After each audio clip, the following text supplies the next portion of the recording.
Hello, everybody, and welcome back to this fourth installment of our class on the Kings. We had live streamed this class when it actually took place, but the audio didn't work, so we're coming back to fill in this blank.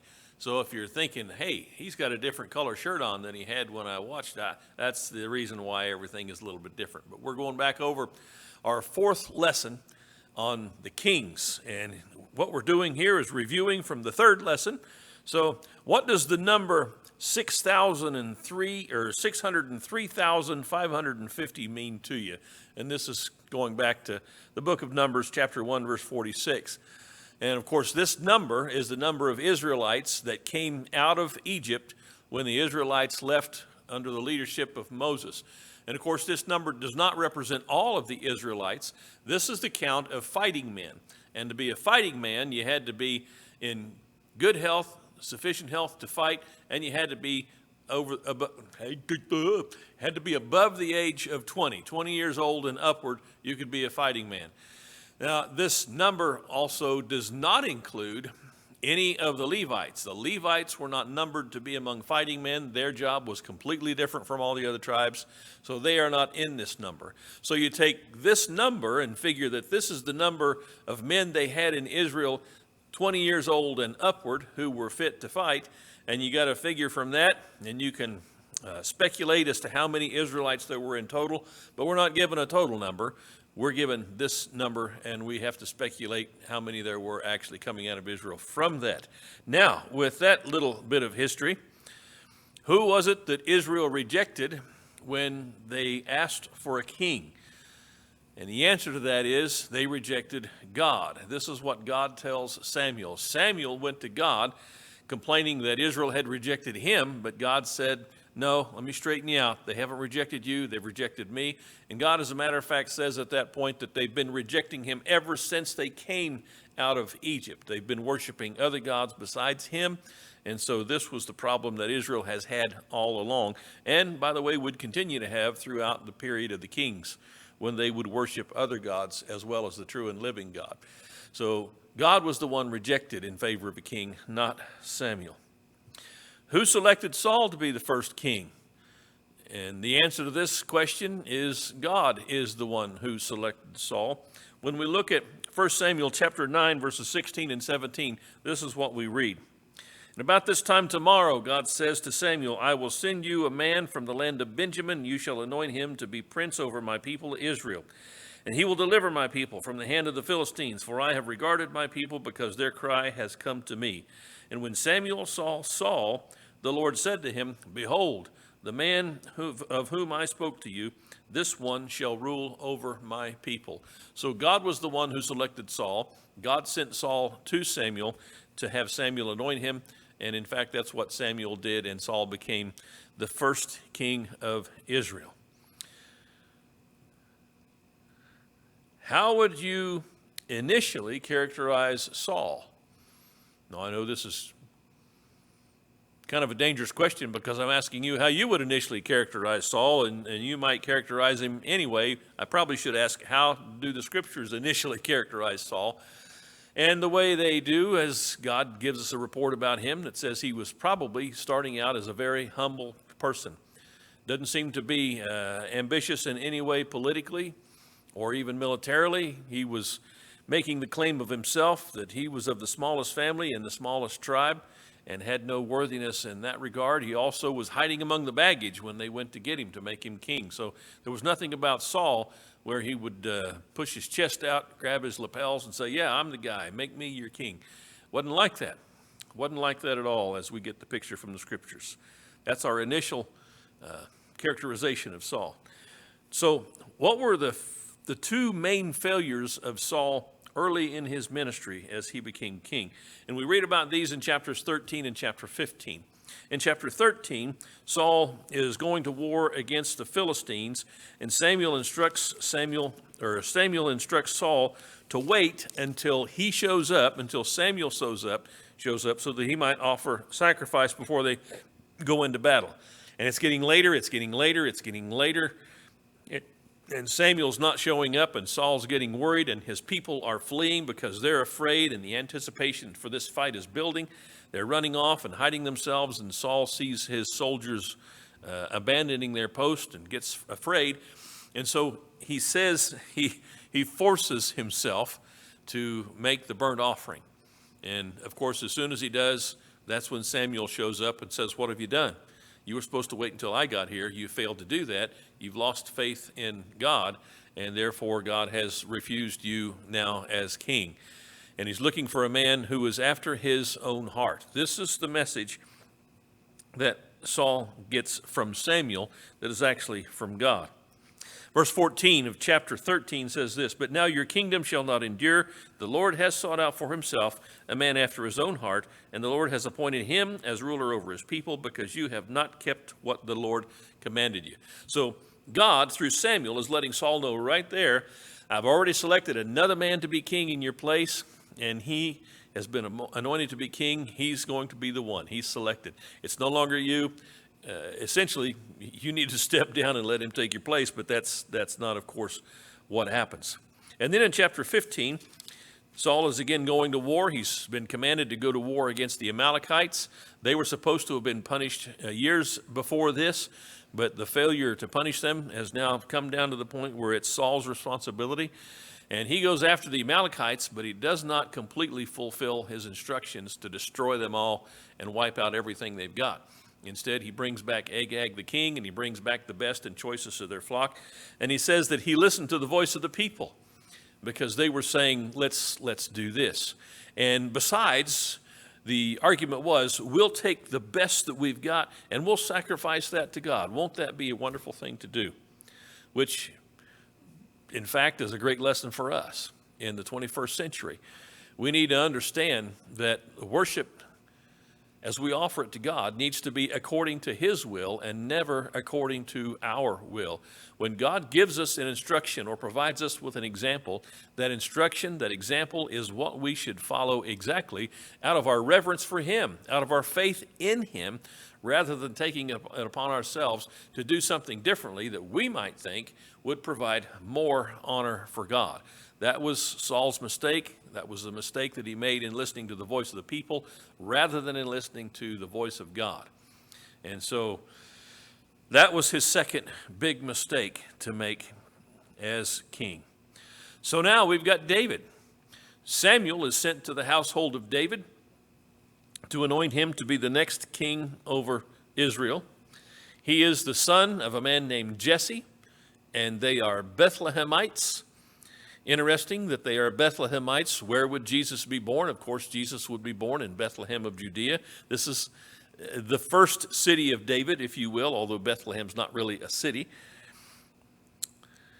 David was the youngest of all Jesse's boys, and he was a shepherd.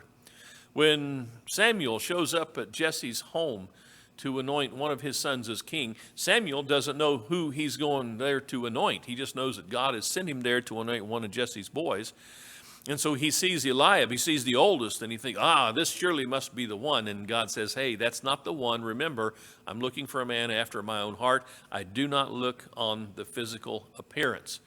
And so he looked and saw all the boys, and finally he said, is there not another boy, not another son that you have? Jesse said, yes, of course. I've got David out in the field. And they brought David in, and he saw David. And he observed about David that he was ruddy with beautiful eyes, and that he was a handsome young man. And he anointed David to be the next king of Israel. And at his anointing, the Spirit of God came mightily upon David and was with him from that day on. At the same time, however, the Spirit of God was leaving Saul. And not only did the Spirit of God leave Saul, but an evil spirit came to Saul. And so we're seeing this transition not only of Saul going away as king and David coming in as king, but we're seeing this spiritual transition as well. Not simply on the basis of an arbitrary judgment of God, but rather on the basis of Saul's choices to leave God, to be faithless towards God, and David's choice to be faithful towards God. David was not faithful towards God in hopes of becoming king. He had no idea that this was coming. It's like out of the blue, which, interestingly enough, I think is another very good lesson for us. God may want to anoint you, quote unquote, for some kind of a work, and it may come to you out of the blue. Maybe the last thing in the world you're expecting, but God may be saying, that's the guy I want right there. That's the lady that I want right there. That's the young person that I want right there. I'm going to anoint them, in a sense, for some work, and you might be given an opportunity to work in the kingdom of the Lord, or to do some good thing, maybe large, maybe small. But when opportunities present themselves, I think we would do very well to consider those possible anointings of God, if you will, in the same sense that David was anointed, without ever seeing it coming or having it expected. And he may have been someone that would have been unexpected to be anointed as king. I don't know anybody who would have chosen him, the youngest of Jesse's sons. He's not even in the house. He's out with the sheep. The other boys are home, but David's the youngest. He's out with the sheep, and yet that's the one that God wants. And remember, why does God want David? Who's he looking for? He's looking for a man after his own heart. That is what is paramount in the mind of God. And if that's not a lesson for us, I don't know what it is. Where should our hearts be? Our hearts should be always with a mind towards God and wanting to do his will and have a solid, intimate, close relationship with him. Saul makes 3 direct attempts on David's life. He makes other indirect attempts, but let's talk about these 3 direct attempts. Saul has this evil spirit come, and his counselors say, since he's got an evil spirit, let's bring someone in to play music for him to calm him down and to help him ease the burden of this evil spirit. And one of his counselors says, I know a young man who's great at this. His name is David. He's the son of Jesse. We can go get him and bring him in. Isn't it interesting that that's how that turned out? I don't want to make too much of what's going on here, but do you think it's just chance that there happened to be one of the counselors of Saul that knew David was a skilled musician? I doubt that's chance. Do you think David, while being a shepherd out there in the wilderness with those sheep, had any time he might devote to practicing his music? He was a psalmist. He wrote psalms, and he played music well enough that he was known to be skilled. What do you think about that? I'm just speculating here, but could it be that the skills you and I learn in our day-to-day activities might in fact at some point be skills that God wants to put to work for his purposes in his kingdom? I think that's how it turned out for David. By the way, when he got bored with working on his music or tired of working on his music, what else do you think he might have done out there in the wilderness with all those sheep? But perhaps pick up a few stones and practice slinging stones. I doubt that stone he used to kill Goliath was the first one he had slung. He'd probably slung 1,000,000 of those things in the hours he spent out there with those sheep. And he'd probably learned to become a pretty good musician out there as well. However it happened, however it came about, God used those 2 skills of his, and I believe God will do the same things with skills that you and I pick up. Whatever you have, whatever talent, whatever ability you have, whatever strength, I believe that's something God will put to use in his kingdom if we only give him the opportunity. So I'm going on here about this, but it was David's musical ability that put him into the palace. And we might look at that and say, wow, what a blessing to be in the palace. Well, it's a blessing until the king throws a spear at you, which is what happened, because that evil spirit in Saul provoked him to do that. By the way, there's another reason behind this. You remember that David had killed Goliath, and David was remembered in a song by the women of Israel, and the song went like this. It's in the record. It's in the text. They sang, Saul has killed his thousands and David his 10,000s. And when Saul heard that, it just ate him up on the inside. He has apparently developed an ego, or maybe he had one all along, but now he's jealous of David, and he throws that spear at David, hoping to kill him. It wasn't just a signal of his anger. He was trying to kill the boy.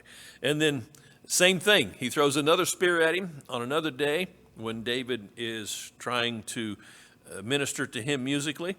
And then eventually Since his spear throwing has not worked out, Saul simply sends assassins to kill David and kill him in his own house, which is interesting because when you think about it, who was David married to by this time except Saul's daughter Michal, or Michal, or however her name might have been pronounced. I haven't talked to her, so I don't know how she pronounced it, but that was Saul's daughter, David's wife, and he's sending assassins into his daughter's home to kill her husband. That's the depravity of Saul's mind at this point. When that fails, he issues a standing order. Anybody that kills David, anybody that sees David is to kill David. That's Saul's designs on David. So David's on the run from Saul. David is now a refugee in his own nation. He flees first to Samuel at Naioth and Ramah and visits with Samuel about everything that's going on. And Saul pursues David to Naioth and Ramah. And when he gets there, God, I don't know how to say, does he smite him with the gift of prophecy? At any rate, what happens is God puts the spirit of prophecy in Saul, and Saul strips off all of his clothes, and he lays down on the ground, and he prophesies all night long. This is how God prevented Saul from killing David when he found him at Naioth. And so David flees Naioth, flees Ramah, going to Jonathan, Saul's son, and he goes to Jonathan to try to find out why Saul wants him dead. And when he's visiting with Jonathan, they make a covenant. And here's the nature of their covenant. This is chapter 20 of 1 Samuel, verse 13. Jonathan says to David, "If it please my father to do you harm, may the Lord do so to Jonathan, and more also, if I do not make it known to you and send you away that you may go in safety. And may the Lord be with you as he has been with my father. If I am still alive," Jonathan says, "will you not show me the loving kindness of the Lord that I may not die? You shall not cut off your loving kindness from my house forever, not even when the Lord cuts off every one of the enemies of David from the face of the earth." So Jonathan makes a covenant with David in this way. Isn't it interesting? Jonathan is making a covenant with David, a man who his father is trying to kill. But Jonathan knows David's heart. He knows his nature. He believes in his character and his integrity and the rightness of him being saved from his father's wrath. And he knows that God has made him king in place of his father, and he's not making an arrangement, quote unquote, but he's talking with a friend, and he allows even for the idea that when David finally becomes king, that he, Jonathan, may not be alive. So he says, "If I am still alive, will you show me kindness?" And that's the relationship that David and Jonathan had with one another, and I think it speaks very highly of both of them. So he goes from Jonathan, and when he goes from Jonathan, he flees to Ahimelech the priest in a place called Nob. And when he gets there, he acquires food because he's got at this time 400 men who are following with him. And he gets food for them and food for himself as well. And he also acquires Goliath's sword. He's still on the run, so when he flees from Ahimelech and Nob, in the place of Nob, he flees to Achish, king of Gath. Now, what's interesting about this? Where was Goliath from? Goliath, the Philistine, was from Gath. Achish is a Philistine king in the city of Gath that was the home of Goliath and his 4 brothers. And of course, David has killed Goliath and ingloriously insulted the Philistines. But this is where he goes for refuge. And we might say, why in the world would he flee to Gath and to Achish, an enemy king? And the answer might be found, because the answer is not necessarily given in the text, but we might think about it and resolve that if there's any place that he would be safe from Saul, it would be among Saul's enemies.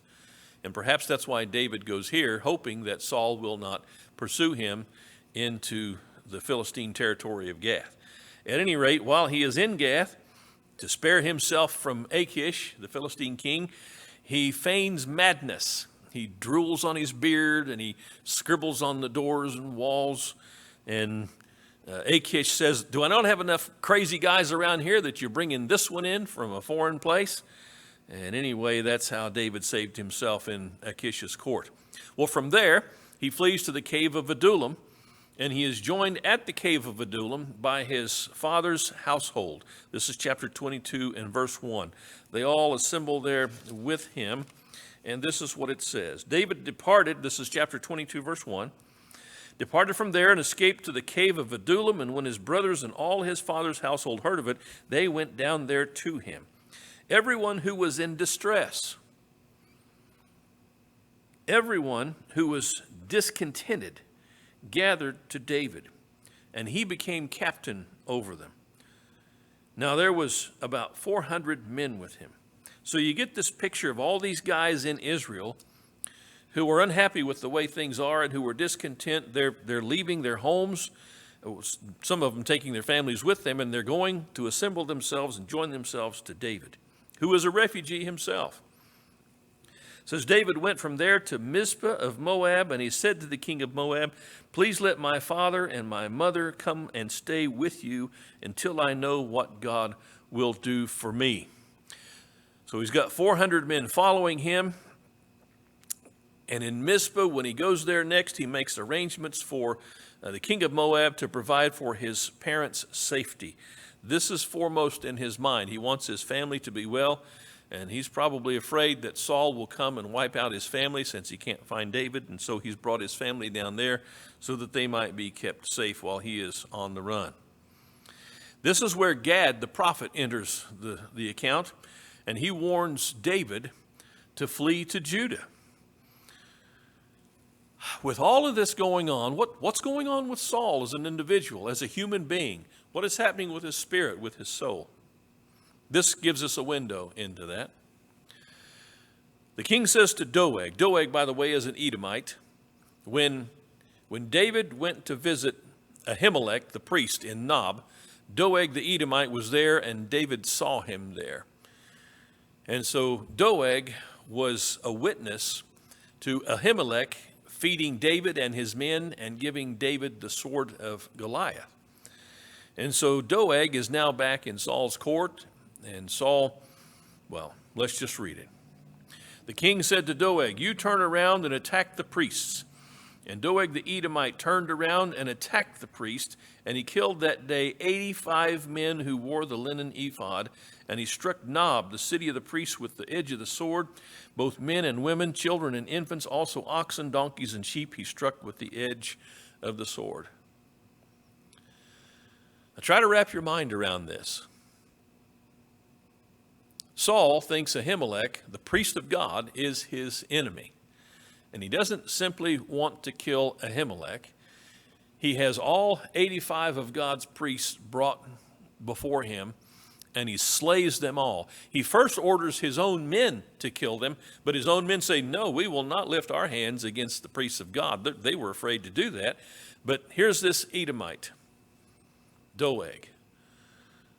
And the Edomites have for centuries been the enemies of Israel and will continue to be a thorn in their sides. And so Saul commands this Edomite Doeg to slay Ahimelech the priest, and he does so, and he kills all 85 priests. But he doesn't stop there. He goes back to their hometown, and he wipes out the entire town, all of the families of the priests, and he wipes out all of the livestock of the priests, wipes them all out. Isn't it interesting that this is exactly what Saul was supposed to do to the Amalekites, and he refused to do so? Lost faith in God. But now that he's on the other side, fighting against God, he does in fact wipe out all of God's priests and all of their families and all of their stock. What a shame, what a tragic circumstance we see taking place in the mind and the heart of Saul. So here's a window into David's character. Twice, David had excellent opportunities to kill Saul, his worst nemesis. The first time it was in, I call it the cave of relief, because Saul had gone in there to use the bathroom. That's what the text tells us. Well, it doesn't say the word bathroom, but he went in there to relieve himself. David and his men were hiding in the deeper recesses of the cave. Must have been a pretty good sized hole in the ground. At any rate, when Saul comes in to relieve himself, David slips up and he gets close enough to Saul, right there with him, that he can take a blade and cut off part of the hem of his garment. So when Saul comes out of the cave, David comes out and he holds that up and he says, hey, check it out, Saul, I could have killed you and I didn't. So there was the first opportunity that David had to kill Saul. Second opportunity was in the wilderness of Ziph.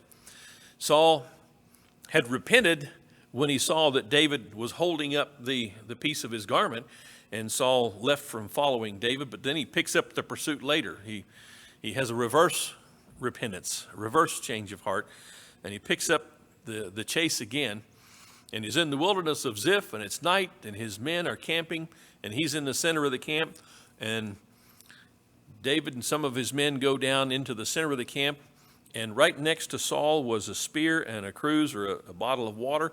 They take the spear, they take the bottle of water, and one of David's men wants to kill Saul right there, pin him to the ground with the spear. And David says, no, we will not lift up our hand against the Lord's anointed. This is a recurring sentiment that David expresses, that he will not presume to lift his hand against the Lord's anointed. They wouldn't do it in the cave of relief, wouldn't do it in the wilderness of Ziph, and he wouldn't allow his men to do so either. So David asked the question, who can stretch out his hand against the Lord's anointed and be without guilt? He says, as the Lord lives, surely the Lord will strike him, or his day will come that he dies, or he will go down into battle and perish. Somewhat prophetic words, because this is exactly what will happen to Saul later. He'll go into battle and he will perish. But this is David's mind and heart towards Saul, his enemy.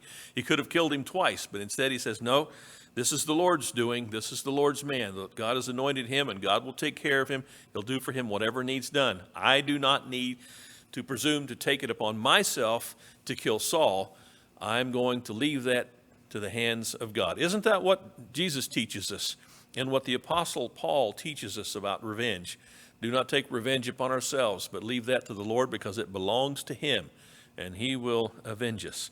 It's a very comforting thought when you really consider what that means, that we do not have to take responsibility for avenging ourselves in any area of life, but God will always look out for us in that way, and he will execute justice as he sees fit, and he's the only one perfectly qualified and capable to do so anyway. All right. Let's take a look at where God was. Since David was a man after God's own heart, how come David is suffering all these troubles, all these problems? He was chosen by God. He was anointed to be king, being a man after God's own heart. And the Spirit of the Lord came mightily upon David. So he's a man after God's own heart. He's got the Spirit of God, and he's chosen by God. Why is all this stuff happening to him? God gave him credit, or David gave God credit for his victories. Remember when he was talking to Saul about why he was so confident that he could kill Goliath? It wasn't through his own power, but God had helped him kill the lion. He helped him kill the bear who had come out after his sheep, and he knows that God will help him kill Goliath as well. That's David's confidence, and he gives God credit for that.